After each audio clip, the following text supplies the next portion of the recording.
Hello and welcome to Beyond Reproach. Stephanie. That's Stephanie. I'm Tux. You know the drill. Do they? Do They should, That's in true. theory, but They do. we don't know their lives.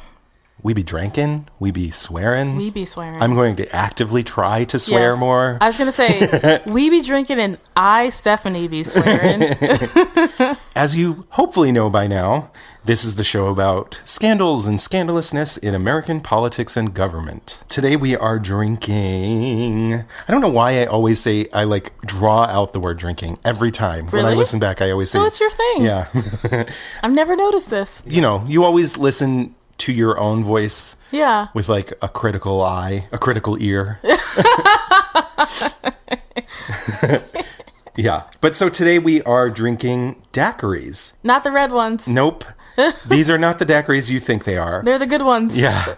As it turns out, a real daiquiri, or at least an old school daiquiri, a classic daiquiri, is not a frozen cocktail. It is a shaken cocktail that is served up. It's very cold, but it has no ice in it. Daiquiris essentially are just rum, white rum, lime juice, and sugar or simple syrup, shaken with ice and served cold.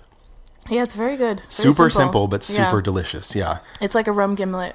The original daiquiri was invented in Cuba around just before the turn of the 20th century.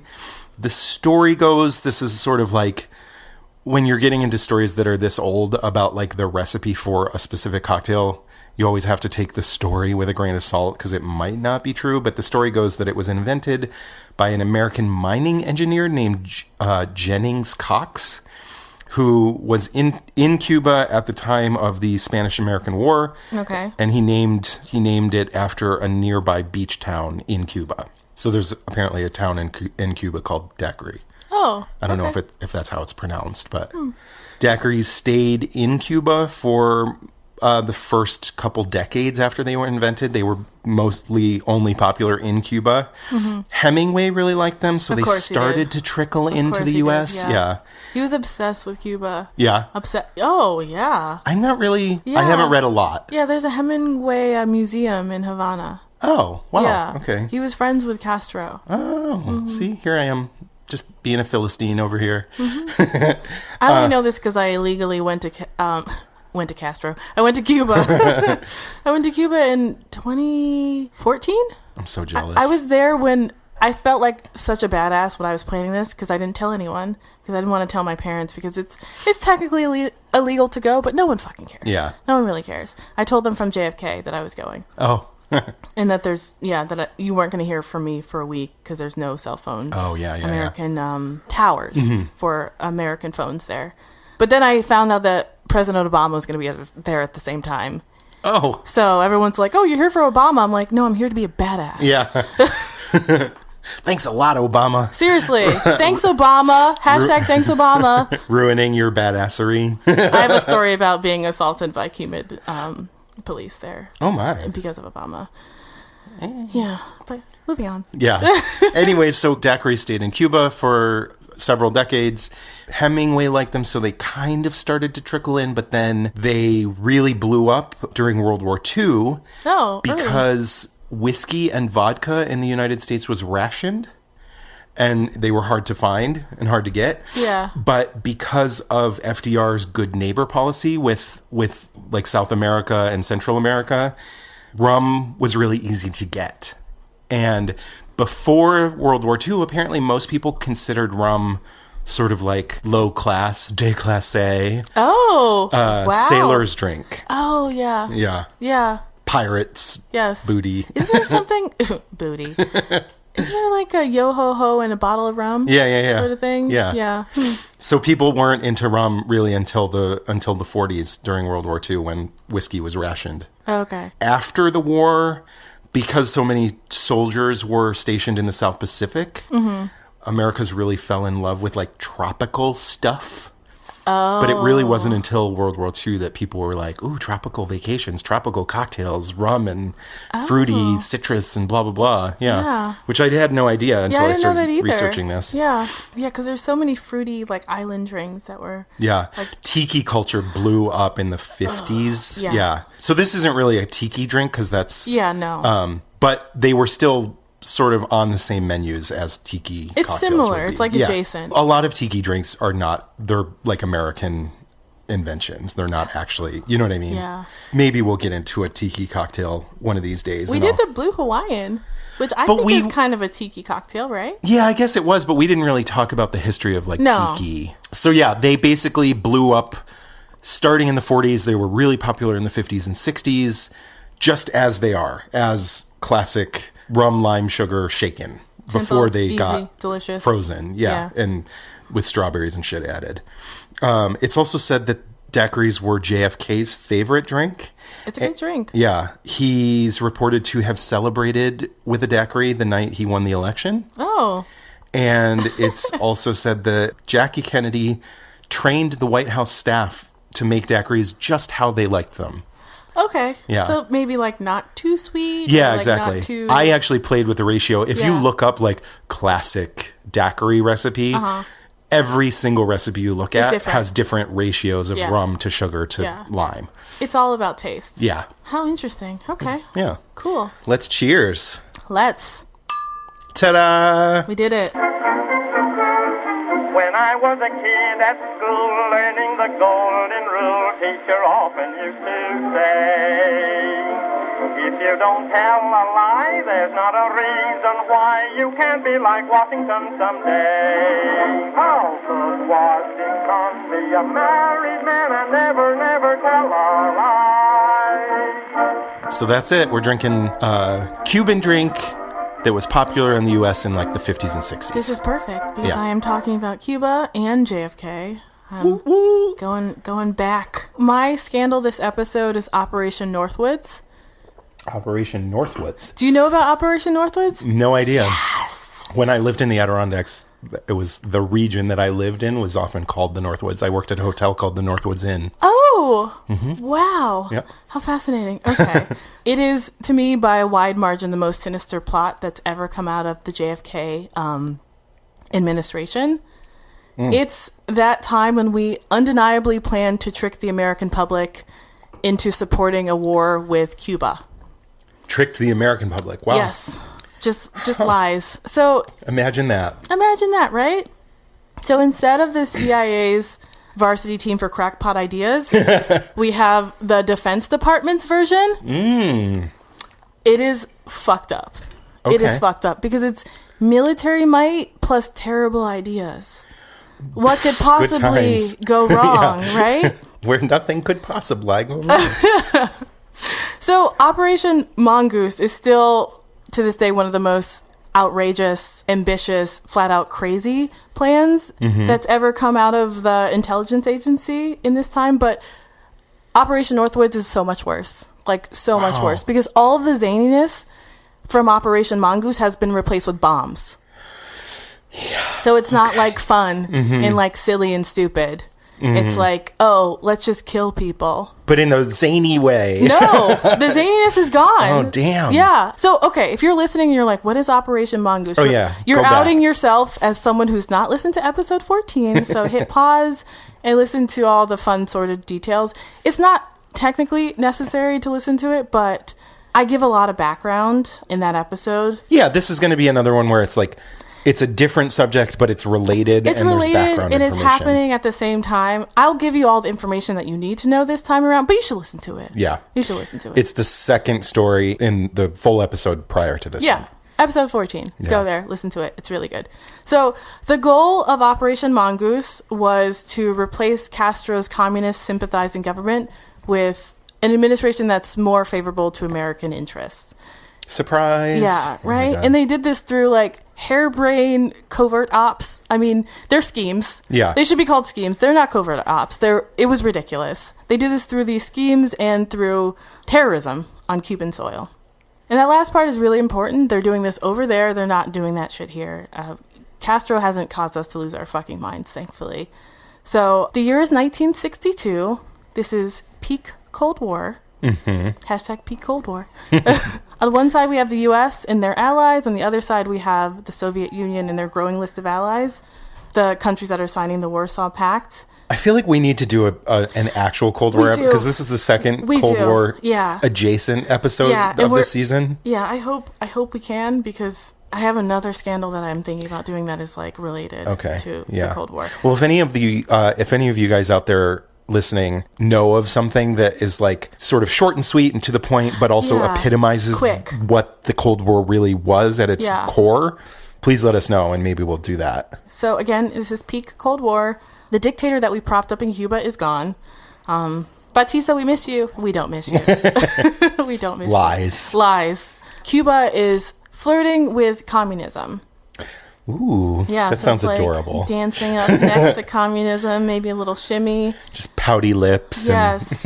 Maybe there's like a red dress involved. Yes. And a red scarf over a lamp. Oh, what? That's not flirting. That is full on red light district. Tim. It's all right. It's all right. You know what to do. Cuba is, shimmying, maybe salsaing up to the Soviet Union. Like, hey, girl, how you doing? How do you feel about private ownership? Talk dirty to me. Right? So this is intolerable. Yeah. Cuba is way too close to be like playing these games. Like way too close to us geographically for them not to bow down and kiss the rings like Puerto Rico. Yeah. The similarities between Cuba and Puerto Rico, then fast forward all these years later and look at like where Puerto Rico is now because they did what we asked them to do. Exactly.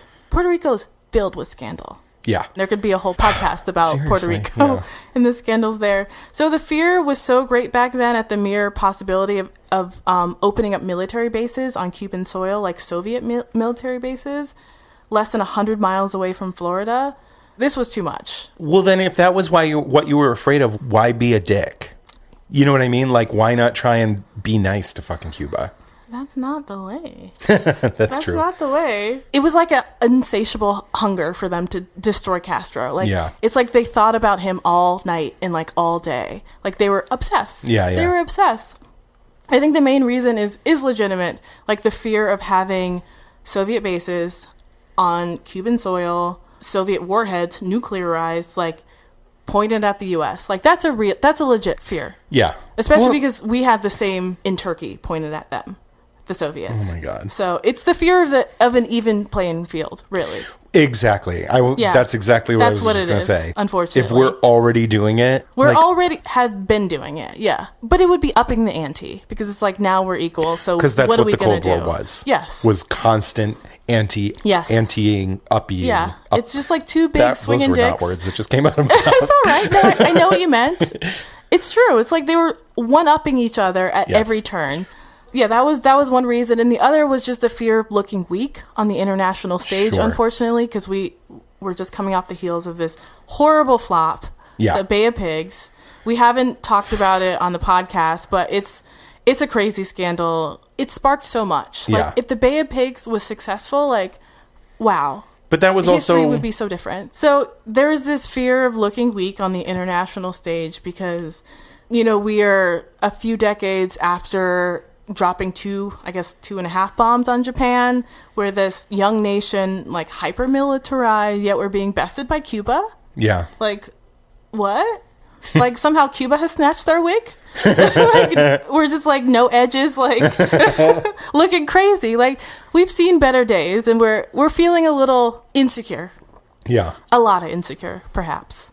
Operation Mongoose pulled together various arms of the U.S. intelligence services in a bid to find ways to either replace Castro, to kill him, or to hurt his feelings, I guess, It's such a crazy story. So this is the CIA. So like while the CIA planners are like working really furiously to crank out like ludicrous ideas, like the worst ideas you've ever heard in your life, the Joint Chiefs of Staff. Do you know what the Joint Chiefs of Staff are? I've heard that phrase so many times and don't actually know what it means. Yeah, so they're the supreme commanders of the various branches of the U.S. Armed Forces. So it's like the head of the Navy, the head of the Air Force, the head of the, the other thing. That makes a lot of sense, just but like I don't know what the other two are. Navy, Air Force. Army. Look at you over here. Army. There's 4. We're missing. What is the... God damn. I should have looked this up. Okay, yes. So it's the head of the Air Force, Coast Guard, U.S. Army, U.S. Navy, and the Marines. These are the Joint Chiefs of Staff. So while the CIA is doing their like weird, crazy like schemes, the Joint Chiefs, they're coming up with more straightforward ideas. Okay. So they just want to do a military strike because why fuck around with poison wetsuits when we have bombs? Yeah. You know? Like, why are we doing this? Why are we playing these childish games? Also, why are we dropping bombs on innocent people? But that's besides the point. Thank you. That is besides the point, Tux. Yes. How dare I? Thank you. Thank you for saying that to yourself. Thank you for hearing the words in my head. So Operation Northwood was a very, very, very, very desperate proposal to overthrow the Cuban government by staging false flag operations on American soil with Americans, just to have a reason to run up on Castro, like empty your pockets. Yeah. False flags. I mean, I'm not shocked by any of this. Yeah. I should be, but I'm not. So do you know what a false flag is? In theory, yeah, it's it's a distraction. It's like a... Yes. Yeah. Do you know where the term comes No. from? Okay, so it comes from the 1600s, like the 16 to 1700s pirates. Like it was a thing that pirates did. Like they would fly a false flag as a way to sneak up on their enemies. So like if you were trying to attack the Spanish, you would fly a Spanish flag. Correct. Wow. And then at the last minute, you'd switch it to the pirate flag, and they wouldn't have enough time to flee or like hold on to their butts. You'd be like, surprise, I'm a pirate, I'm not Spanish. Fuck Yeah. you. That's and awesome. then like it's the name stuck around because sometimes they wouldn't switch it to a pirate's flag. Like the Spanish flag would remain. It would be a false flag. Sure. The wrong party or the wrong country would be blamed for like a pirate attack. Okay, yeah. Wow. Yeah. Okay. So today this term is used when governments or their actors or even organizations carry out a terror attack and then blame it on their enemies for political purposes. Nobody ever does that, though. I thought you were serious for a moment. I'm just like, do you not know world history?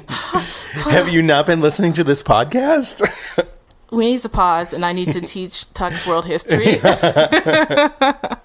So it's really, really shady, this maneuver, staging false flag events, but they work. They work like a charm. Like, they almost always work. Yeah. It's only decades later that people figure out that, like, wait a second. Huh. So it's not super hard to dupe the public into blindly, like, supporting X or demonizing Y, like, at all. Shocking. Yeah, I know. So they say that to a hammer, every problem looks like a nail. And the U.S. military is very much a hammer, because duh. And Cuba and Castro, they're looking like a very troublesome nail. Meanwhile, they're like a bolt or something. Yeah, I mean, they're nothing. Yeah. They're literally nothing compared to the U.S. Military. Come on.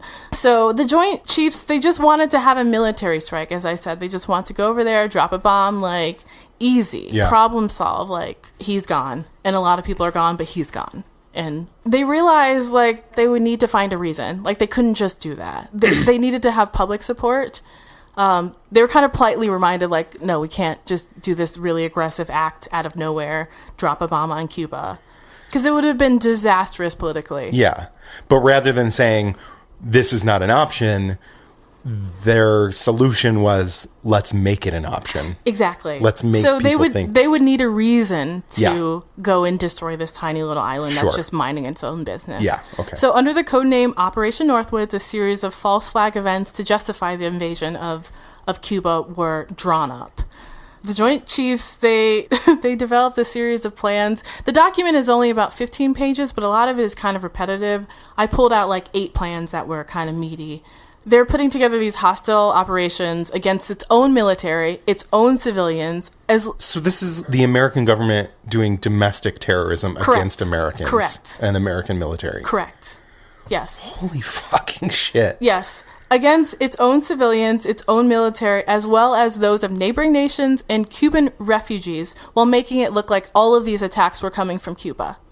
I'm gooped. This is how bad they wanted Castro out. Yeah. And it's like insane. It's literally insane.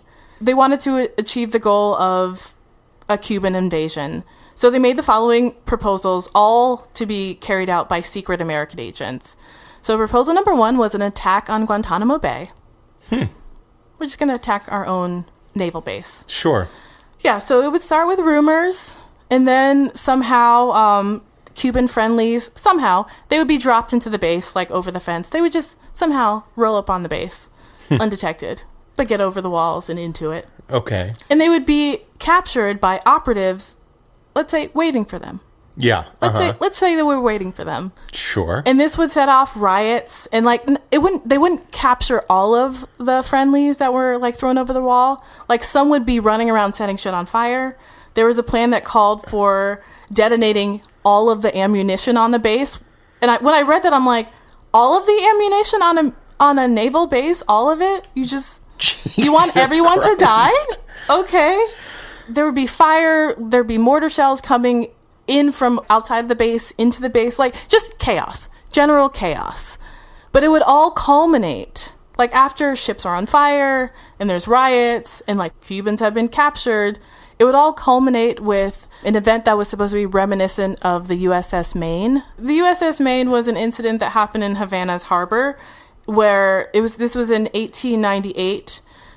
This battleship, the USS Maine, it was kind of old, a little rickety. It sunk one day. There was an explosion and it sunk, and we thought Spain had attacked us. And there was this rallying cry, remember the Maine, to hell with Spain. That's how we got into the Spanish-American War. That's how we got Guam. That's how we got Puerto Rico. That's how we got Cuba for a hot minute. So they wanted these operatives, these Cuban commandos, air quotes, to set a naval ship on fire in Guantanamo Bay and sink it. So throughout the planning documents I saw this over and over again. I saw this at least 7 times. In parentheses, they would have real or simulated ? So the Navy ship could be real, i.e. with real sailors on board, or it could just be a drone ship that's empty that they remote detonate. Are there casualties? Like American citizens died because of this? No, these are just plans. These are just the plans. Oh. Yes. No. This did not happen, you guys. Okay. Because you would have known if it happened. Yeah. I was going to say, like, how have I not heard about this? No. Okay. These are plans. They wanted this to happen. Okay. So, yeah, the real or simulated. And I'm just like, always simulated. So why do the we Joint have to Chiefs kill of people? Staff came up with all these ideas. Correct. Okay. This is their like version of Mongoose. Operation Northwoods is their plan to get rid of Castro. Okay. Did any of them none ever of them be put happened. Okay. None of them happened. Like everything was declassified. None of them happened. Okay. Yes. Wow. Okay. So the real or simulated thing is really bothersome to me because it's like if you could do it simulated. Why do you need to kill people? Yeah. So if they had gone the simulated route, the final step would be staging mock funerals. And this is in their planning document. Jesus Yes, they were willing to go that far. Mock funerals. Holy shit. Yes, they were going to create soldiers who died in this event and stage their funerals. So now, like, in researching this scandal, I now realize why people think, I mean, it's so fucked up, think that, like, Sandy Hook was a false flag. Like, that they're, like, it's because of Operation Northwoods, because this was declassified and this was something that the military drew up to do. Mm-hmm. Their whole planning documents was to have, like, family at the funeral, like, actors. But this also would have been before the internet, so nobody would have been able to trace that family. Absolutely. That is true, yeah. That's the first proposal, to attack our own Navy base in Guantanamo. The second proposal was to foster homegrown terrorists that would commit terrorist acts in Miami, in D.C., and also in, quote, other cities. So coming near you, terrorist attacks, mass shootings in public places, and the placing of plastic explosives in public places to detonate. Like a mall. My boom. Fucking jaw is on the floor. I can't even. Yeah. A school. Boom. Cuba did it. This is like Orwellian. It is incredible because it's so unbelievable. The documents it's cold-blooded. It really is. It's so disturbing. And the heads of the military were like, we should do this. Yep.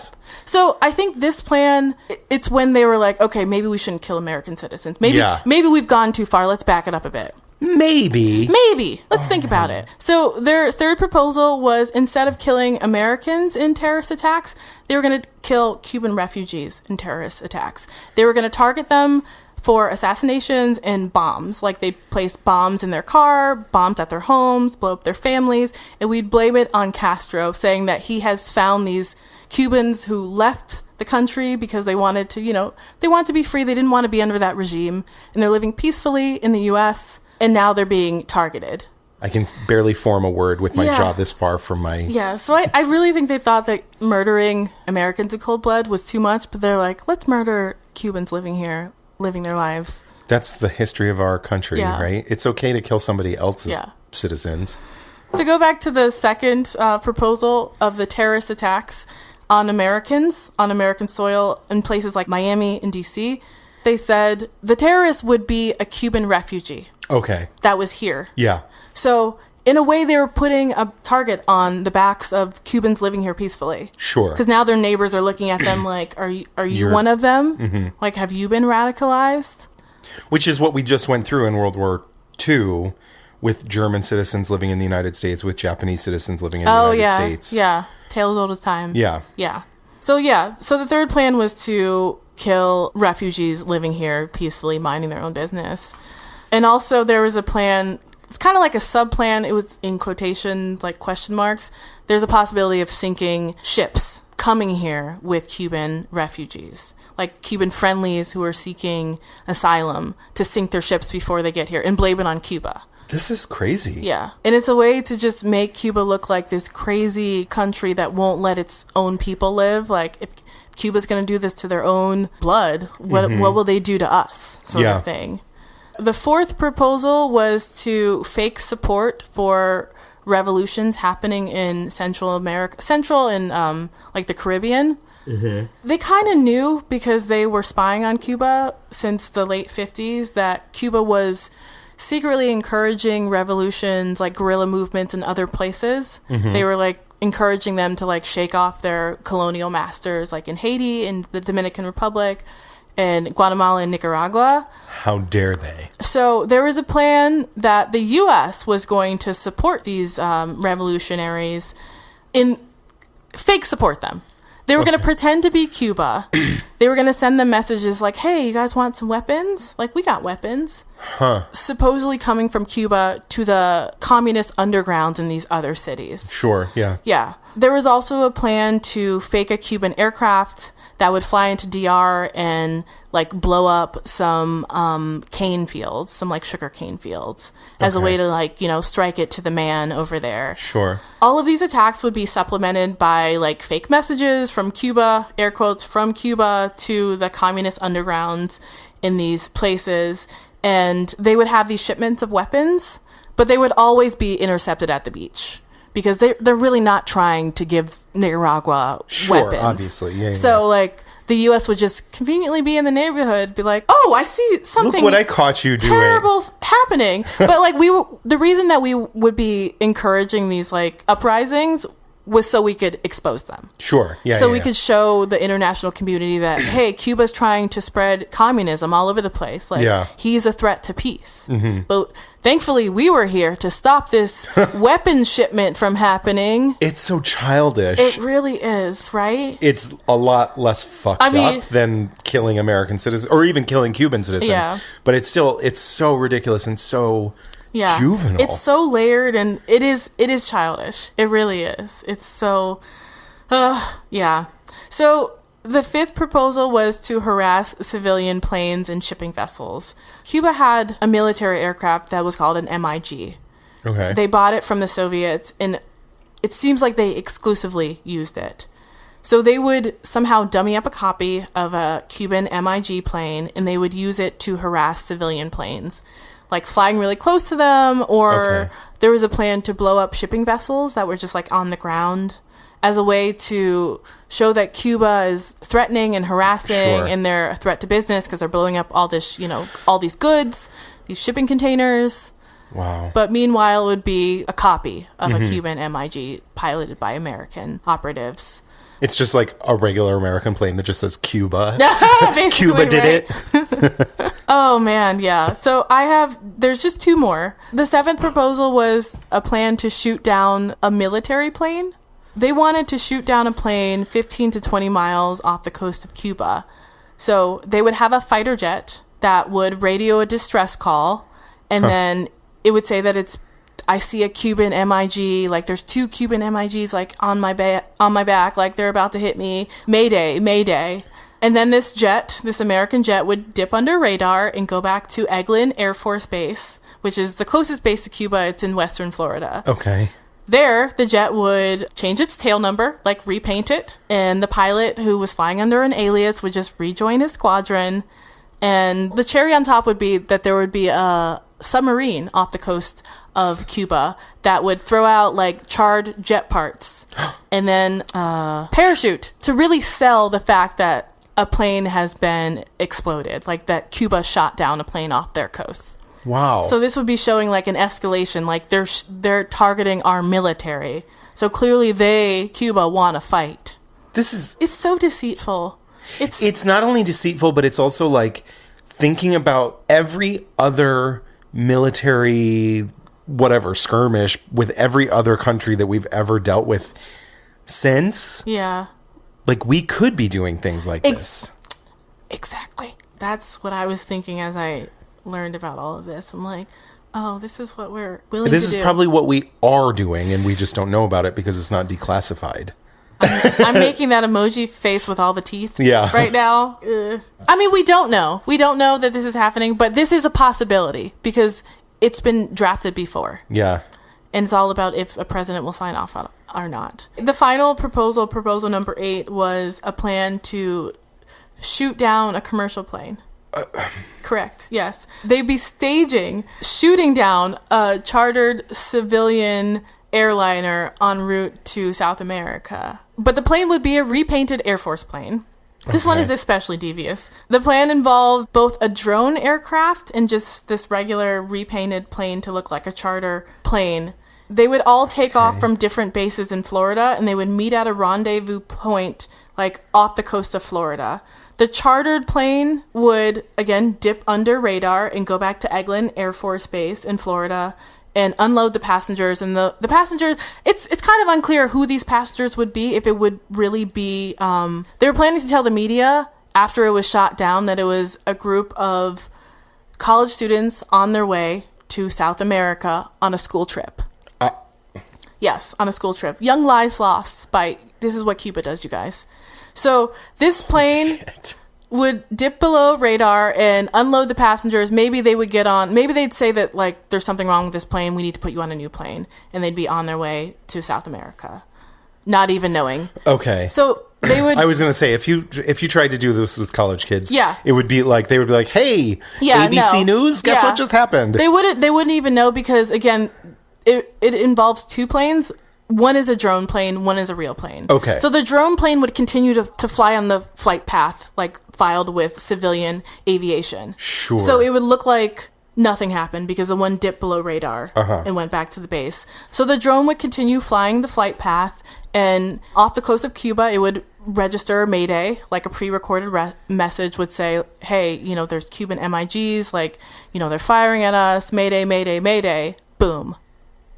Good Lord. Yeah. So radio stations around the Western Hemisphere would pick up this Mayday because, again, it's international waters. It's off the coast of Cuba.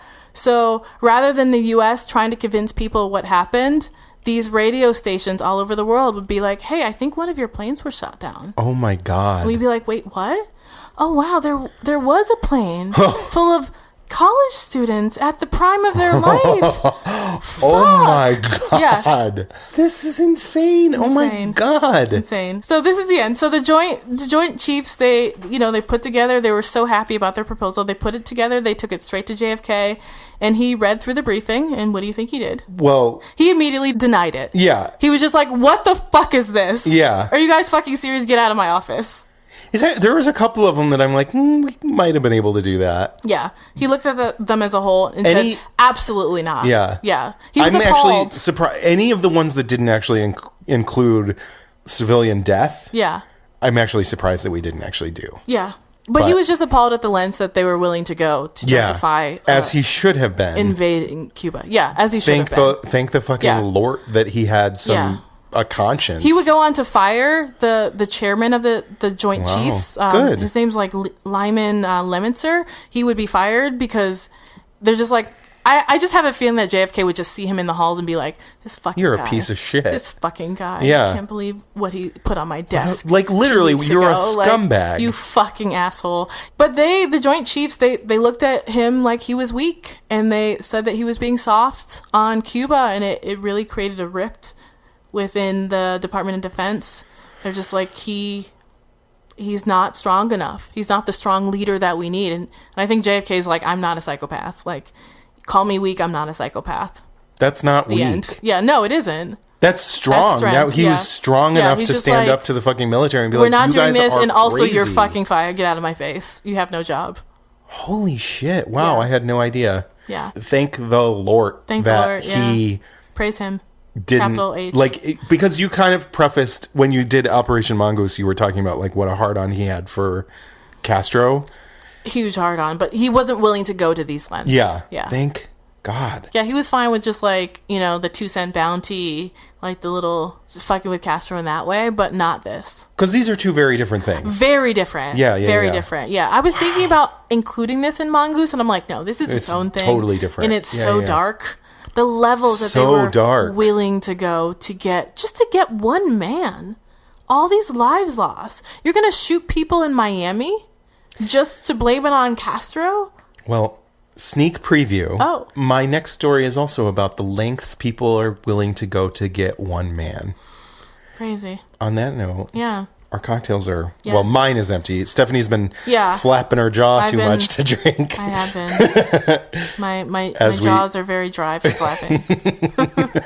That's how we do.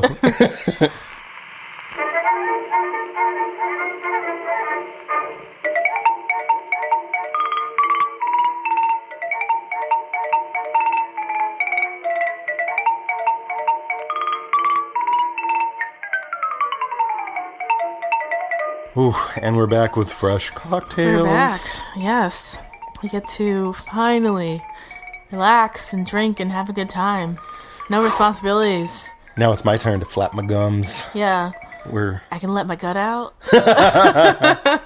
oh, can I let my gut out? No. Suck it in. Damn it. Be a professional. Okay, so the holidays are coming up. Yes. It's about to be a new year. Ooh, yes. So I have a question for you. Is there anything that you're hoping you're going to get for Christmas this year? You grew up celebrating Christmas and stuff, right? Yeah, we celebrate Christmas on MLK. Oh, Yeah, because I like to think that it's because we're like militant black people, but the flights are just cheaper and we have a big family. that makes So sense. Yeah. We started this when I was in college, like years ago. But when you were a kid, you celebrated on Yes, Christmas. Yeah. on Christmas, yes, definitely. But now it's like we celebrate in January. That's cool. Yeah. I never even... Yeah, that's awesome. Yeah, so I come back from Plus, like, work. stuff, you can get better sales and stuff. That Way way, too. better sales, yeah. So we do a Secret Santa. We pull names during Thanksgiving, so I only have to buy one gift, which is great. That's amazing. But every year it gets more and more spectacular. Like one year my dad bought like one of my sisters a flat screen and it was like a 60 something. It's ridiculous. No, you need a We need a cap. A cap. Yeah, yeah. We yeah. need a cap. That's what because we're doing now, too too. much. And by we, I mean my dad is doing too much. Yeah. Really, it's just me, my mom, and Russell. Yeah. Just the three of us. And what we've been doing is we'll pool our money for Christmas and buy a vacation. So That's such a great went to Spain. idea. Yeah. Wow, that's a great family tradition. I love that. Yeah. I love that. That's really great. But this year, Oh, all I want for Christmas, your two front teeth? impeachment. Oh, yes. So today I'm going to be talking about impeachment. Oh, no. I'm going to be telling the story of a president who traveled the country fanning the flames of racism and division and hatred. But he's not the one I'm thinking of. A president who viewed Congress and his opponents with open and vocal disdain. A president who was obstinate and stubborn and combative and hostile when the country really needed unity and leadership. Presidents aren't like that. A president who worked really hard to undo the achievements of his predecessor using executive power. This. Oh, no. A president who did more damage than good and will likely go down in history as one of our worst ever. Yes. Do you have any guesses to who I might be talking about? Johnson, right? Yes, it is President Andrew Johnson. Yes. Yeah. I know nothing about him other than that he was impeached and he was a scumbag. Yes, he is a scumbag. Yeah. Good people aren't impeached. Yeah. I was hoping that you might not know enough about him to be like, I don't know anything Trump? about him. Yeah. I really, like, all of those things, it sounded like Trump. Yeah. I mean, because it is. It is, All those yes. things are the same. So yeah, anyways, today I'm going to be talking about the impeachment of President Andrew Johnson. Johnson was Abraham Lincoln's second vice president. And after Lincoln was shot, he became America's 17th president. He was also the first president to ever be impeached. Yes. That's all I know about him. Yeah. So for his first term in office, Lincoln had chosen fellow Republican Hannibal Hamlin as his running mate, as his VP. But then when he came up for a second term in 1864, Hannibal Hamlin was a good politician. He was in good health. He was willing to run again.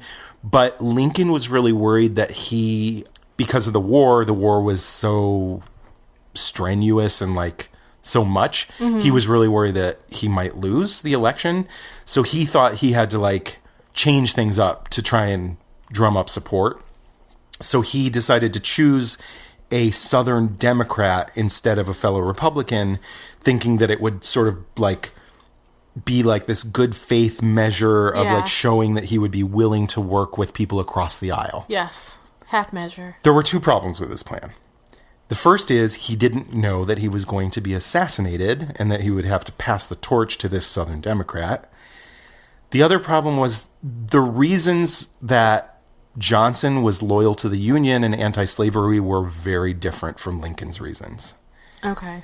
So Lincoln wanted justice and rights for Black Americans. Yeah. Well, also within limits because of course. it's the 1860s. Yeah, you got to do what... it's... the Declaration of Independence is a lie. Yeah. The first sentence Yes. is literally a lie. Yeah. But we're trying every, administration to make it more true. Not Johnson's administration. Yeah. Can't win them all. Yeah. But so Lincoln was trying to give Black Americans voting rights, was trying to promote economic integration. Okay. He was trying. Yeah. He never really laid out an actual plan for Reconstruction, though, because we were at war. Clearly. Yeah, no, seriously. But we were at war. Things were really chaotic. Yeah.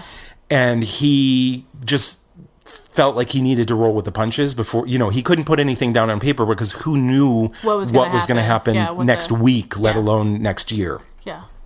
But ultimately, he was anti-slavery on a moral basis. Mm-hmm. Johnson's reasons for being anti-slavery were really fucking gross. Oh. So Johnson had grown up poor in North Carolina and Tennessee. He was born in North Carolina but moved to Tennessee when he was young. And he had this idea that if white people were not allowed to own slaves, that they would give those jobs to poor white people instead. And so his idea for Reconstruction was that Reconstruction should specifically be about building economic and political power for poor white Southerners. Okay. He was also had this really... Which is what happened. But, so he also really wanted to focus on taking power away from the sort of planter class elites and the plantation aristocracy that sort of led us up to the Civil War in the first place, which didn't really happen. Not in the way that he wanted it to. Yeah.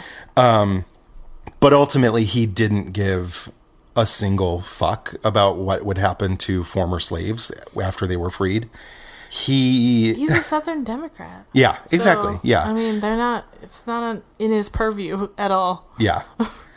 He basically thought that Black people were unable to manage their own lives, whether he thought they were too lazy or too stupid or too just basically incapable. Managing their own lives. Managing their own lives in like a civilized society. Basically like Andrew Jackson felt with Native Americans. You know what I mean? Even though they were... Yeah. In fact, in 1866, he told a group of Black Americans who were visiting the White House, told them while they were on a tour of the White House that they should immigrate, that they should leave the country because they didn't belong here. But it's like, you brought us here. I know. Why would we leave? Yeah. This is our place. We built it. We built this house that you're living in. Yeah, we're not going anywhere. Yeah. He was also, another time, not at this moment, but he was reported to have said, "This is a country for white men, and as long as I am president, it shall be a government for white men." It is. Yeah.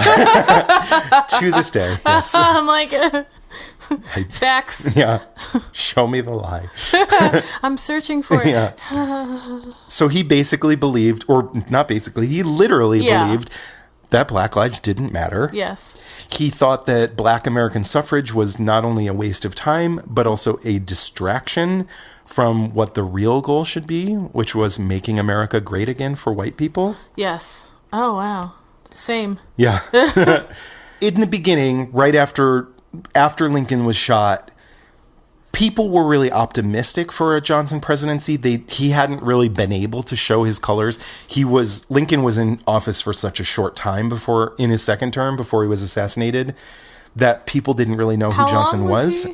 I don't know exactly. Okay. I think it was like months. Months. Okay. Yeah. Wow. It was a short time, maybe a year tops. Okay. I'm probably lying. It wasn't even like half of his term. Okay, anyways. Fair. But so people thought, he was Lincoln's running mate. Yeah, people liked Lincoln. There was all this goodwill. Lincoln picked him. He should be good. Yeah. Even the like super progressive radical Republicans in Congress were really optimistic about having Johnson as president. Senator Ben Wade do you want to guess where he might be from? Ohio. Ding, ding, ding. Yes. So. Oh, no. No, but he was a progressive. He was a radical Republican. He said, "By the gods, there will be no trouble now in running this government." Oh. Yeah. Okay. Because basically Johnson said he was going to follow Lincoln's plan for Reconstruction. He said that, but then he did not. And also there was no plan. You know what I mean? Yeah. Nothing was written down.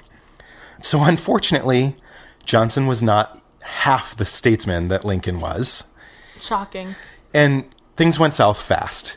He was combative, as I said. He was hostile. He was also kind of weirdly like passive aggressive in a really weird way. I'll get into that in a little bit. But like he also had these really fucked up views on what Reconstruction should be focusing on. And once they started to come out, people were like, dude, what the fuck is up with this guy?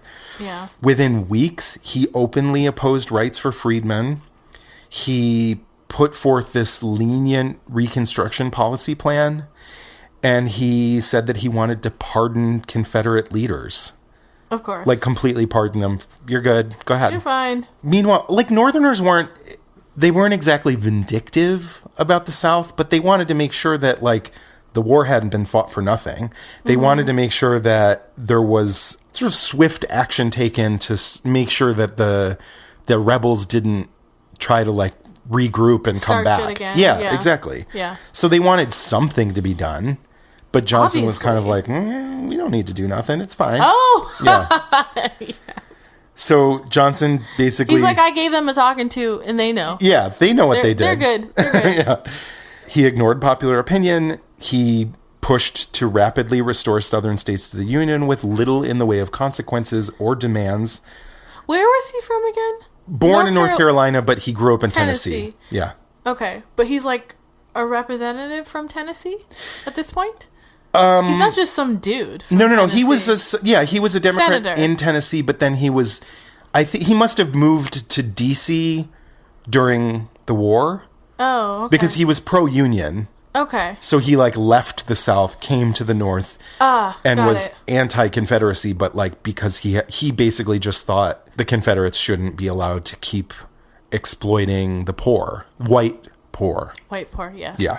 So in 1865, in May, he issued a proclamation of amnesty, granting forgiveness to nearly all of the millions of former Confederate rebels. A few leaders were excluded from this amnesty, but they were given the opportunity to secure pardon by special petition.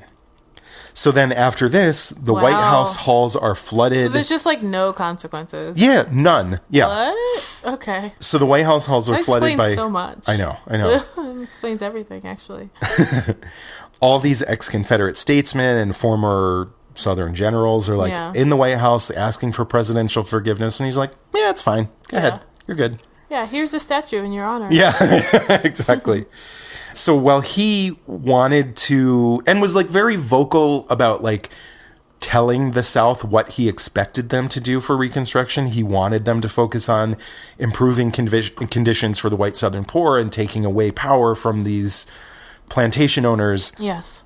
The South was like, dude, you're a pushover. You're not like, fuck you. You know what I mean? We're going to just do what we want because you're not telling us we can't. Yeah. He's pushing to like let them back in and like they can do whatever they want. It's not up to the government to tell you what to do. Yeah. It's basically, you know, he was all about states' rights kind of, you know. Yes, hashtag states' rights. So then the South was emboldened. They started choosing all these high-ranking ex-Confederate officers to represent them in Congress. Yeah. Instead of focusing on expanding the rights of poor white Americans, they decided to focus their energy on limiting the rights of Southern black Americans. We can't have them exercising their vote, their rights as Americans. Yeah, absolutely not. They don't have rights and they shouldn't have rights. Yeah. So then there was this series of black codes. It was different state by state. It was a weird time because these states were like not officially states. They weren't back in the Union. It was like he was pushing to let them back in, but then Congress was sort of resisting. But the southern states were sort of trying to figure out how to operate in this void of like a clearly delineated power structure. Yeah, like supervision, basically.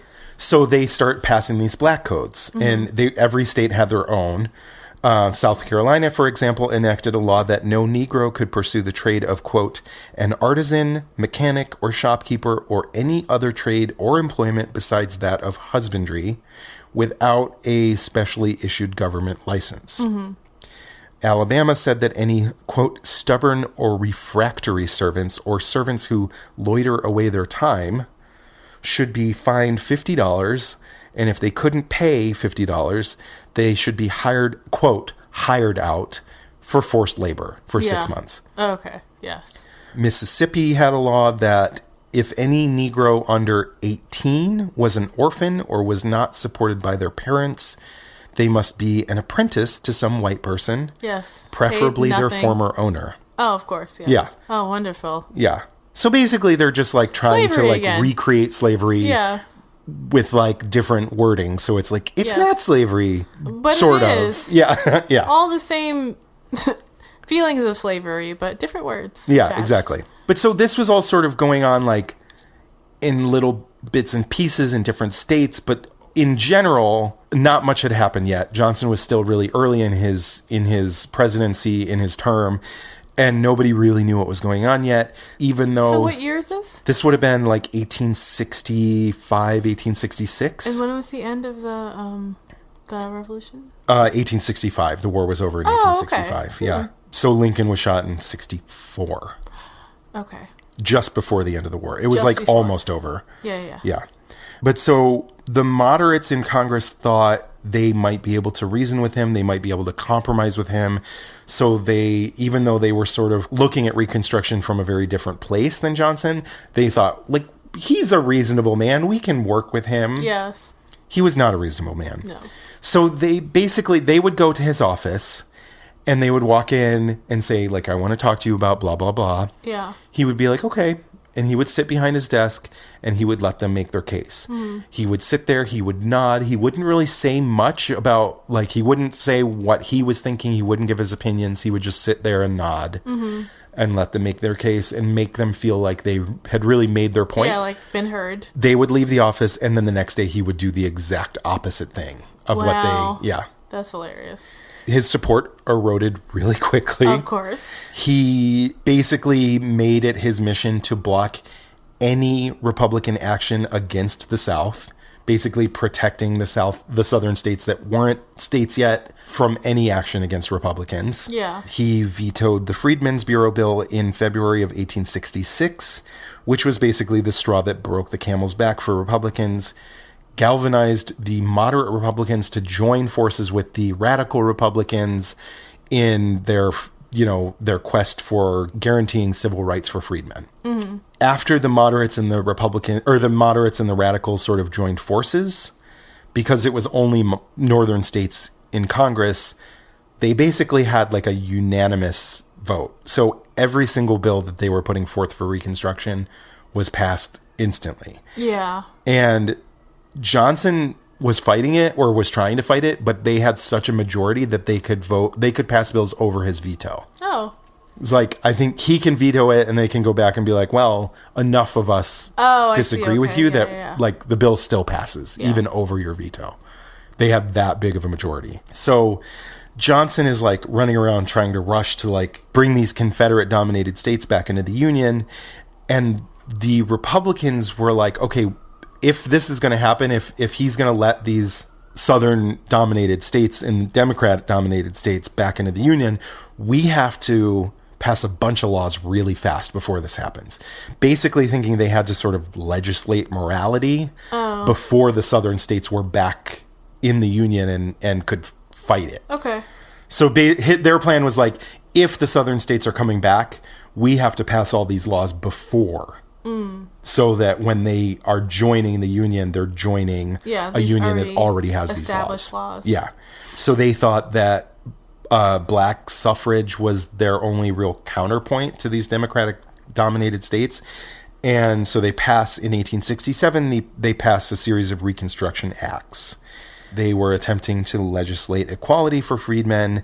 But not only that, they also divided the South into 5 military districts. Because like I said before, it was sort of, there was this like power vacuum where nobody really knew who was in charge. They weren't states yet, but they were on their way. Yikes. You know, I shudder to think all the things that happened in that vacuum. So they divide the South up into these 5 military districts that are run by the Union military. And they also tell them that to be able to be accepted back into the Union, that they have to draft acceptable state constitutions that have to get congressional approval before they can come back. Johnson tried to fight all these acts, but he was powerless. So then on Washington's birthday, on February 22nd. Yeah, February 22nd, 1866. Yeah. Well, I think, when did this come? Oh, the Andrew Jackson big cheese thing. Yes, exactly. Ew. Just kidding. Gross. Yeah. So 1866, on Washington's birthday, all of these Johnson supporters show up at the White House, outside the White House. And he's like, okay, it's Washington's birthday. I'm going to give a speech. They're wearing their hats. Yes. Yeah, exactly. So I'm going to give a speech. And everyone's like, okay, dude's going to give a speech about Washington, or, you know, the history of America and how great America is. He talks about himself. He mentions his own name 200 times in an hour-long speech. How is that possible? Yeah, I know. 200 times? 200 times he mentions himself. Maybe not by name, but he mentions himself 200 times in an hour-long speech. He says, I fought traitors and treason in the South.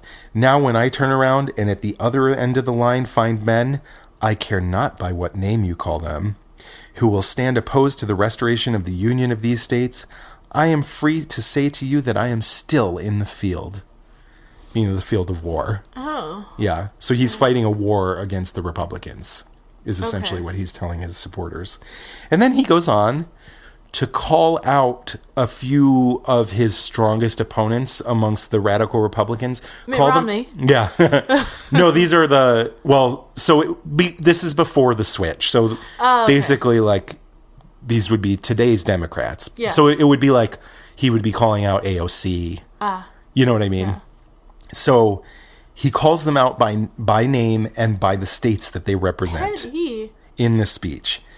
And then he goes on to tell his supporters that these radical Republicans are trying to destroy the nation's institutions. Wow. So then, at this point, like I said, southern states were not fully states in the grand sense that scheme we of think of them. Yeah. So they couldn't vote in Congress, even though they had sort of a little bit of representation because they're trying to like get things done. They couldn't vote in Congress. Wow. And Johnson knew he needed to find a way to get support to fight the power of the Republicans. Okay. So the midterm elections are coming up, and he's like, okay, I'm going to go on this like whirlwind tour of the North and try and drum up support for Northern Democrats. Because if I have Democrats in Congress, then they'll back me up against these Republicans. Yeah. So he goes on this big tour of Chicago. He goes to Chicago, St. Louis, Indianapolis, Columbus. Of course. It's a fucking shit show. It's a disaster. It Really? is.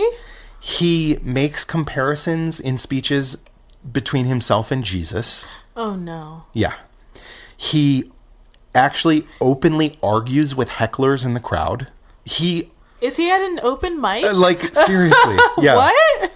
He goes on to say that, well, I'll say suggest, that his political rivals should be hanged. He then goes on to say that he's going to go through his cabinet and find anyone who disagrees with him in his cabinet and get rid of them. So thin-skinned. I know.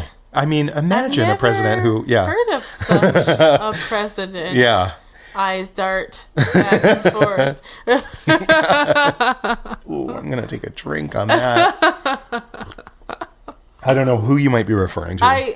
I'm drunk. I don't know what I'm saying. So obviously, it's disastrous. Yeah, it sounds like a mess. It's a publicity tour, but it ends up being a fucking dumpster fire. Yikes.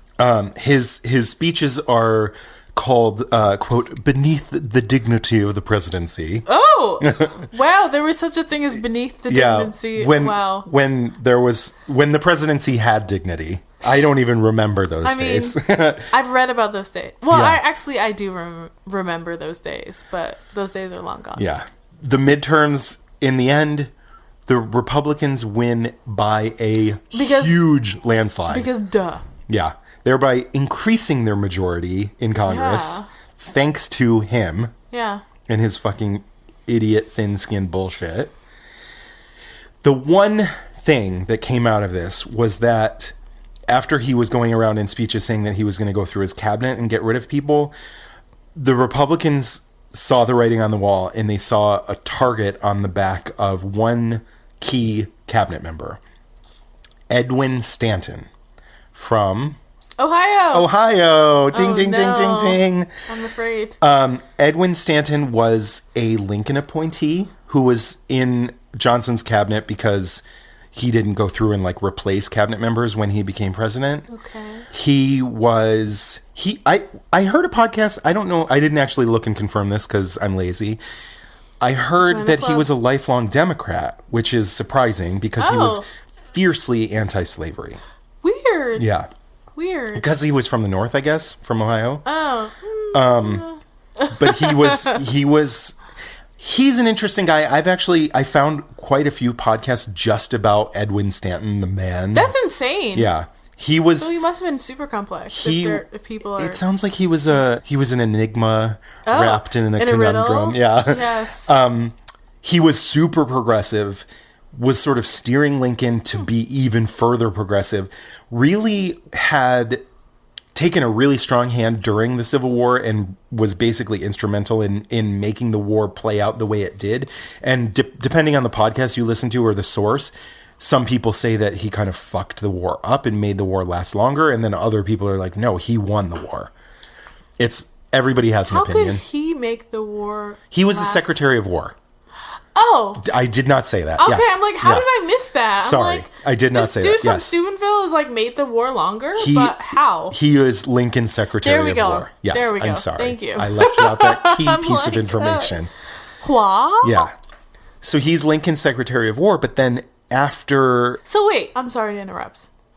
It was called a Secretary of War? Yes. Instead of the defense? Yeah. Oh, wow. So aggressive. I love it. I know, yeah. I mean, I don't love it. I love it. ironically, I know. because it's telling it's using its real name. Exactly. Yeah. I like when people use the real names for things. Let's call it what it is. Yeah. Thank exactly. you. Yeah. Thank you. So basically, once Johnson took over and the war was over, he was power hungry, and I read up. Wait, the Secretary of War was power hungry? Yeah, I know. Shocker of the day. We should have like a buzzer. He was openly disagreeing with Johnson. Oh. Things were really tenuous between the two of them, but he didn't want to step down, even though they were disagreeing all the time, because he was afraid that Johnson would then just handpick a replacement who would be more politically aligned with Johnson's, initiative or whatever. So after the Reconstruction Acts were passed and expanded military control over the South, the Republicans are like, Stanton is important. We cannot let this happen. We can't let Johnson just swoop in and get rid of him. So in March of 1867, Congress passes the controversial Tenure of Office Act, which was specifically designed to limit the president's ability to dismiss important government officials as he saw fit. So the way things go, when a new president comes in and they want to appoint their cabinet, Senate has to approve cabinet appointments before they're sworn in. That's just how it goes. The Tenure of Office Act said that cabinet dismissals also had to get Senate approval before they could be let go. So they're like, you can't let Stanton go without us signing off on it. To keep him around. Yeah. Yeah. Oh, I forgot to also mention that the Reconstruction Acts having military control over the South was Stanton's idea. I mean, you have to. Yeah. The Republicans are like, yes, please. Yeah. Yeah. At this point, the Tenure of Office Act passes, and Stanton is feeling very bold. He's like, I have protection, Congress and Senate, they're not going to let me go. Yeah. So I can just do whatever I want now. So he is like openly working to undermine the president's control over the South. Openly basically just doing what he thought that should be happening in the South and not listening to Johnson at all. Yeah. Johnson is not having it. In August of 1867... yeah, exactly, yeah. August of 1867, while Congress is in recess, the president demanded Stanton's resignation. I'm not going anywhere, bitch. Yeah, so I'm not Stanton resigning. Stanton said just that. Get out of here. I'm not going to quit, especially not while Congress is in recess. Get out of my Go face. fuck yourself. Yeah. Goodbye. Bye. So Johnson was like, okay, you are dismissed. Oh. You are dismissed, and I am replacing you with General Ulysses S. Grant as Secretary of War ad interim. Senate comes back in the fall, and they're like, no.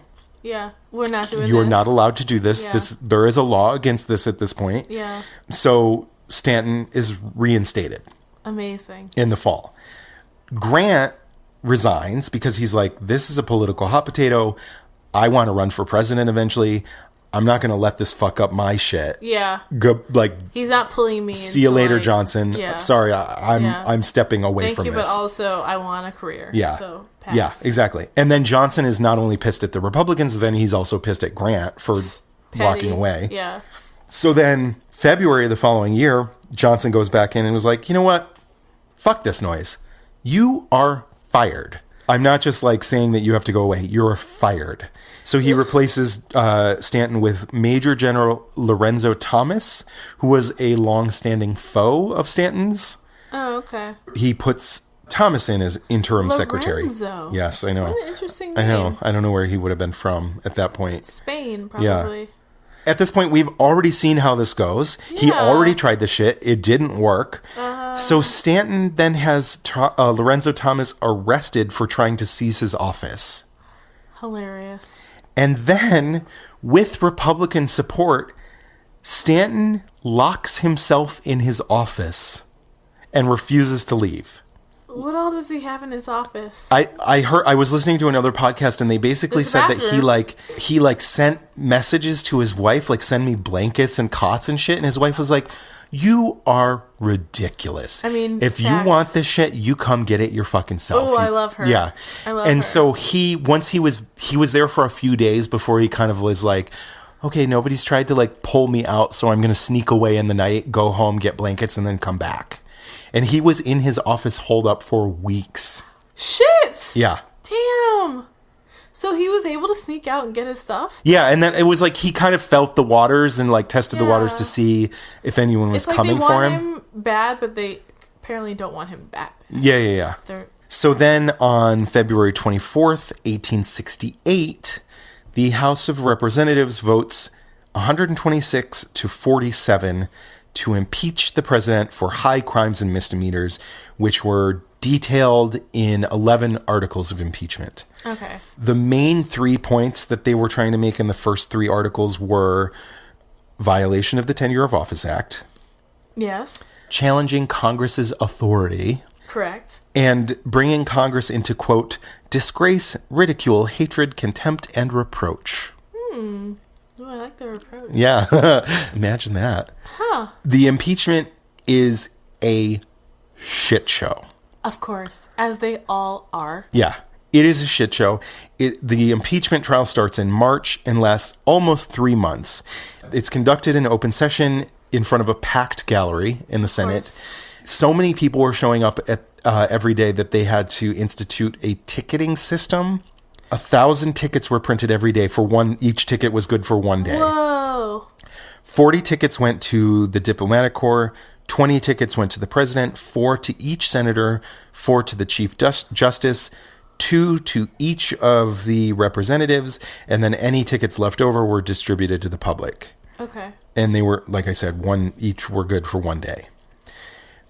Basically, people thought, Johnson clearly violated the Tenure of Office Act, so they thought that his removal from office was inevitable. They thought. There we go. So the New York Times publishes an article that says, as to the results of the trial, the president is already convicted in the minds of most people. However. There's always a however. Yeah. So the defense comes up with this really kind of complicated argument that, like, the wording of the Tenure of Office Act was murky and easily misunderstood. What? And which it was. Oh, was it? Was it really, though? It's so ridiculous. They designed this law specifically to protect Stanton, and the wording of the law did not protect Stanton. They basically said that something like presidential appointees couldn't be dismissed without Senate approval, but saying that appointees that president had appointed. And Stanton was not appointed by Johnson. He was appointed by Lincoln. Oh, okay. Which is ridiculous. Got it. Why would you do that if the Seriously. entire point was to protect one man? Damn, that's a massive fail. Yeah. Who wrote this? Congress was very bold at this point because they had this huge supermajority and they were like, we can do whatever we want. Nobody's trying to fight us except Johnson. So try and stop us. It's so dumb. But so the defense says that the wording is murky and easily misunderstood and that the president cannot be impeached for a mistaken interpretation of the law. But then, in the same breath, they say that the president knew what the law was and was intentionally defying it because he thought that it was unconstitutional and wanted to take the argument to the Supreme Court, which was his right. But those are two very different arguments and basically negate each other. They do. You can't say that you don't understand the law and then say that you understand the law. But I want the Supreme Court to hear my argument. Yeah. Okay, no. Yeah. But at the end of the day, the Tenure of Office Act really was bullshit. So, May 16th, 1868, there's this big dramatic call of the roll in Senate. 35 senators voted to convict the president on the first article of impeachment, and 19 senators vote to acquit. You need a 2/3 majority to actually remove a president from office. They missed it by one vote. One vote. Damn. 10 days later, the Congress votes on the second and third articles of impeachment, and they come to the exact same conclusion. They missed it by one vote. So there were 11 articles of impeachment, but they decided to only try him on the first 3 because the Congress thought these are the 3 that are going to be easiest to get a conviction. They failed on all 3, so they're kind of like, okay, I guess we fucked up. And then they accepted defeat, and the proceedings are over. That's it. Oh, that's it? He was acquitted on all 3 counts. The only 3 counts that they brought him to trial on. I wonder who they thought was going to be like vote number 30. Well, so they had this big majority. I mean, it's really the radical Republicans, the super progressive Republicans that are the ones that are like leading this whole thing. But because all these other Republicans are pissed at Johnson, the moderates were pissed at Johnson for all the backstabbing and shit and the passive aggressive shit where they'd like, he'd be like, oh yes, You know what I listening, mean? and it's like, Yeah. actually, I'm Yeah. going to do the opposite of what you said. Exactly. So then the moderates are like, fuck you. So the radicals were like, obviously all the moderates are going to vote on our side, and there's only a few Yeah. people that aren't Republicans. Okay, so the moderates are like Susan Collins. Yeah, exactly. She's the worst. I hate her. Let's look at so there were 19 votes to acquit. Okay. 7 of them were Republicans. So there are 7 moderate Wow. Republicans who defied Yeah. the Republican Party. They come out and publicly say they had done it to protect the Constitution because they believed that this law that they passed was unconstitutional. Senator James Grimes of Iowa said, "I cannot agree to destroy the harmonious workings of the Constitution for the sake of getting rid of an unacceptable president." Sure. But Sure. whatever. Yeah. You I voted roll. for this law that you are now agreeing with its questionable constitutionality. The real reasons, some historians might not agree with this, but it looks like the real reasons he was acquitted are different. The moderates were looking at who was about to take over for Johnson. If he was pushed out of office, who's next in line? Johnson didn't have a VP because he was the VP. So then they're looking at the president pro tempore, who was Ohio Senator Ben Wade, who's this super radical progressive Republican. Wade supported such progressive measures as women's suffrage. Get And outta the here. moderates Get outta here. were like, oh, hell no. Yeah. Nope. And so basically, many Yeah. historians agree that the reason that Oh, that's fucked up. they didn't want to get Johnson out of office because they Yeah. didn't want women to get the vote. Wow. And I believe it. Yeah. Yeah. There's also some talk about bribery being involved in the sure. in the outcome. Probably. There was a subsequent bribery investigation, and while it turned up a lot of like, it's likely that there was bribery, there was no proof. Okay. Or there was not enough proof to actually do The anything fear of about women it. voting is enough. Yeah, absolutely. Yeah. It's more than enough. So, trial's over. The Republicans kind of like, oh, shit, well, okay. Edwin Stanton steps down. He goes back to practicing law, which is what he was doing Yeah, before. Johnson ends up appointing General John M. Schofield, who was actually really well liked, not only by Democrats, but also by the moderate Republicans. So it may have been kind of like an olive branch. Mm-hmm. Like, I'm going to, Yeah. sorry you guys lost, but like, you Here's my protected guy. me, so Yeah. this is what I'm going to do for you. But then Johnson is up for, or is, his term is about to be over. He's an incumbent, so he gets to run for a second term. He loses the Democratic nomination. Whoa. Yeah. The Democrats are like, no, Wow. you're a fucking loose cannon. Yeah. Goodbye. You're a liability. Yeah, Bye. exactly. We want to win. Exactly. Peace. Yeah. Thank you for your service. Exactly. Get the fuck out of here. Seriously, he was a mess. Yeah. So then, after he loses the Democratic nomination, he goes right back to being this like hostile dickbag. His true self. Yeah. So then he issues blanket amnesty for all former Confederates, including ex-Confederate President Jefferson Davis. I'm not shocked. Yeah. Blanket amnesty. I mean, Then he goes on to veto every single Republican Reconstruction bill, every single one. Of course, he is powerless, so it don't matter. yeah. He's just, why bother? He just You know what wants I mean? to let them know that he's pissed. Yeah. But like, no one cares about you, dude. Yeah. You're not getting reelected. Yeah. You don't even have the chance to get reelected. I think he just wants to be able to go around his friends in the South. Like, I tried. Yeah. You know. Yeah. Yeah, I guess that's right. He's fought for basically, you. yeah. So he tries to veto all these bills. He's a lame duck. He can't get any shit done. He's basically a placeholder until in 1869 he is replaced by Ulysses S. Grant, who played his cards correctly, clearly. Yeah. And then in Grant's first message to Congress, he's like, y'all need to repeal the Tenure of Office Act. This shit is ridiculous. Get rid of it.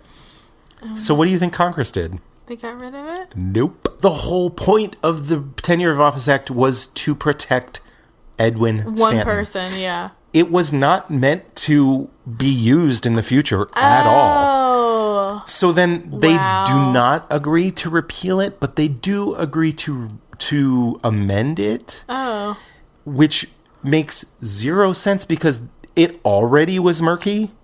They basically turn it into word salad. It has zero meaning. Zero meaning after they amend it. It literally is just a collection of words on a page. What? It's so fucking dumb. It's so dumb. I can't even describe how dumb. 5 years later, Johnson runs for Senate in Tennessee, and he wins. At this point, Tennessee is a state again. Okay. He's no longer president, but his policy of like, I'm going to veto everything so at least people in the South like me, yeah, it worked. I mean, he wins his Senate race in Tennessee, finally goes back to Washington after 5 years. How embarrassing. Yeah, in a way. I know. Like, tail between his legs. You're a senator now? How sad for you. He serves 3 months and then he dies. He's in the Senate for 3 months, dies on July 31st, 1875. Fuck. Yeah. Wow. I'm guessing he died of shame. I mean, I would assume. Yeah. I would assume. Because it's like you again? Like, yeah. and now you're a senator? Seriously. Like, get the fuck out of here. Yeah. How sad for you. So, former President Why Andrew would you Johnson. even do this? Yes. It's shameful. He dies of shame on on July 31st, 1875. Then, fast forward again, 1887, the Tenure of Office Act is finally repealed. Okay. Because the Senate tried to use the Tenure of Office Act again against Groper Cleveland. Ha! Groper. Good old Groper. Groper strikes again. Yeah. So apparently the way it was reworded, it just doesn't make any sense. But basically the way it was reworded, it said that presidents were free to replace cabinet members at their will. Okay. But they had to say why. Sure. But there was also what was called, I think it was called the spoils system. Basically, it's the president's right to replace cabinet members when they take office. They don't have to keep the previous president's cabinet members. No, not at all. It is their right to replace them. Yeah. So Cleveland gets into office, and apparently he kind of said that he wasn't going to just go out and replace everybody. And if he wanted to replace people, he would have like a real reason for doing it. But then he gets in office and he just replaces everyone. Yeah. And Senate was like, but why? The Tenure of Office Act said that he had to tell them why. His right was to go in and be like, because I said so, because I'm the president. And that would have been enough of a reason, because that was his right. Yeah. Instead of just saying, because I said so, he's like, fuck y'all, I don't need to tell you shit. And then Senate's like, girl, that's the only thing you had to do. Yeah. So they tried to use it against him. But yeah, exactly. Which ultimately, because he didn't really have to do much of anything, Senate was like, you're breaking the law. But then, like, what the fuck does the law actually say? So then they were like, okay, let's get rid of this garbage. It doesn't mean anything. Yeah. Fast forward again. In 1926, a similar law goes to the Supreme Court. It was not the Tenure of Office Act, but it was basically similar. The Supreme Court sees this case that's for another law, but they look at it and they're like, okay, here's the thing. There was this law called the Tenure of Office Act, and it's been repealed because it was bullshit. Yes. And this, whatever, I don't know what the other law was that they were actually trying, but they're like, your law is real similar, and this other law was bullshit. And you know what? Not only is your law bullshit, but we're going to go ahead and say in 1926 that the fucking Tenure of Office Act from the last century was bullshit and should never have been in place in the first place because it was unconstitutional from the fucking get-go. Looking back at the whole thing, like, obviously Andrew Johnson was a piece of shit. Obviously, the Republicans were kind of on the right side of history, but they made a mess of shit. Yeah. They made a law to protect one man. Yeah. Literally That was to bullshit. protect an entire Congress. So literally Congress passed an entire law to protect one man. Yes. They wanted to get their own way. Historians looking back have all basically agreed the charges against Johnson were flimsy at best, if not outright false, and should never have come up. He should never have come up for impeachment in the first place. However, the Republicans had the supermajority. They were feeling real bold. They were feeling themselves. I was about to say they were feeling themselves. And they really were on the right side of history, but like, girl, Yeah. you can't come up with something better? But as it turns out, the Tenure of Office Act was not the first time that they had tried to bring him up for impeachment. Oh. It was the third time that they had tried Shit. to. It was only the first time that it actually passed a vote in Congress. Because it was the first time that he had actually broken the law, like, outright. Finally. This law is here. Yeah. This law exists. Yeah. At the end of the day, it didn't fucking work. Yeah. The weirdest part of the whole thing is that I went into this story thinking that it was something completely different. Tim was actually the one that kind of suggested that I tell the story because, like, we live in 2019.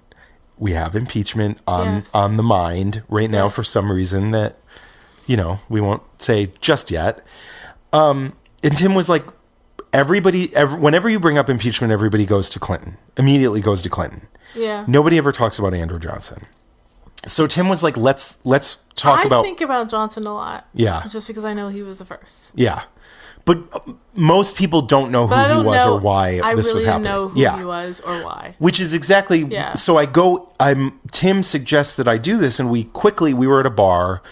We were talking about something else, and he was like, we should look into this. And Tim looks it up, and he's like, okay, so he was impeached because he broke this one law. Yeah. And then we look at the law, and we're like, okay, so he was impeached because Congress passed a law about one person. Before I knew who Johnson was, I'm looking at this like, okay, so Congress was being ridiculous. Yeah, they fucked up.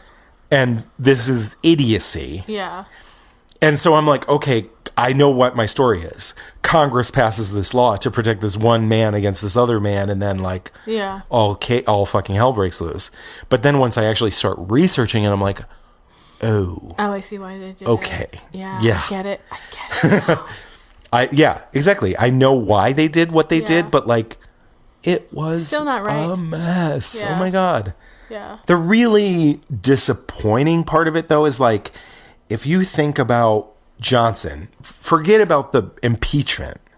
If you think about Johnson and Lincoln, Johnson squandered an opportunity to reshape the history of our fucking country. He didn't give a shit. No, he didn't give a shit. But like, what world could we be living in right now if Lincoln hadn't been assassinated? Oh, a completely different one.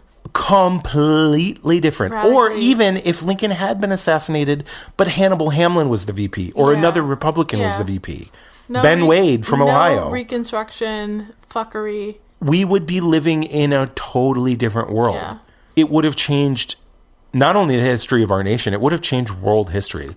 We would be completely we might not even be here, honestly, because who knows what could have happened. This is, if Lincoln hadn't appointed, or if Lincoln had, excuse me, now I'm drunk.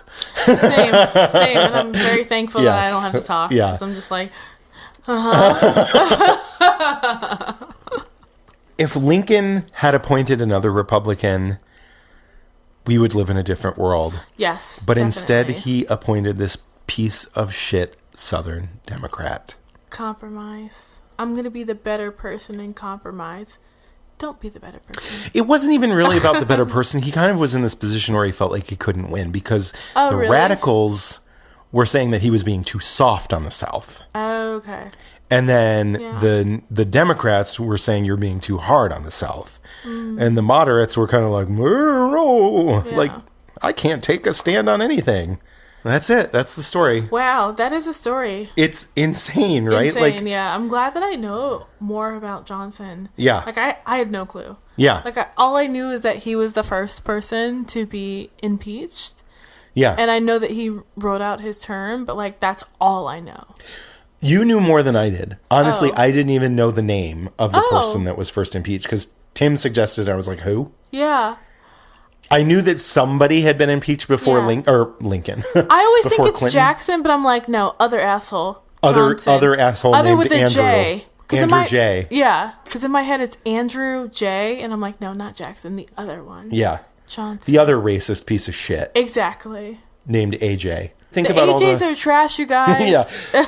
If your name is AJ, no. Or just, look into Do better. yourself and Yeah. do better. Maybe go into therapy. Tim, you should cut all that right out. Don't cut any of it. AJs need to go to therapy, as we all do. Or prison. Okay. At the end of the day, it's just a crazy to think about the similarities because Yes, obviously Clinton's impeachment was a very different circumstance. Oh, yeah, completely. And I lived through Clinton's impeachment. I was Yeah. kind of paying attention to the news and I know bits and pieces, but I didn't want to fully pay attention Yeah. because it was ridiculous Yeah, and it it's just seemed so improper silly. contact. But the correlations between Johnson's presidency and a certain other racist piece of shit who's trying to undo the... Yeah. They're very similar, Yeah. these two. I think this is what happens when you don't know your history. Yeah. Yeah, It absolutely. repeats itself. There may be some justice in 2020. Yeah. it's true. 2020. The next decade, we're going to be in the roaring 20s, you guys. Oh Are my you God. prepared? Let's hope they're roaring. I think they will be. We'll see. I'm drinking to the 20s. It's time. It's It's time. that time. Drinks are empty. Should we cheers? Yes. There's a little bit of cocktail left little in the bit. bottom there, but Yes. I love that noise.